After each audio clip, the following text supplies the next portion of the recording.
Ассалаумағалейкум баршаңызға қайырлы күн. Назарларыңызға 14-19 бір қабатты үйге арналып сызылған жоба көріп бағалап, тамашалап жіберіңіздер. Өз ойларыңызды комментарияға жазып отырыңыздар.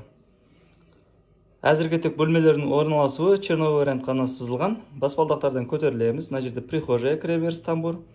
Оңға қарай бірінші есік, қонақтарға арналған санузел. Тіке холлға өтеміз. Холл өте үлкен, кең, осындай жұмыс істейтін орын өте көп, рабочая зона дейді ғой. Үйдің сол жақ жоғарғы бұрышында зал орналасқан, және сол жақ төменгі бұрышында кухня. Мына жерде черновая кухня, мына жерде тамақтанатын орын, және мына жақта топка, котельная. Үйдің оң жақ қапталы спальная зона. 4 спальня бар осындай, және осы спальная зонаға бір гардероб, өзінің ванна санузелімен.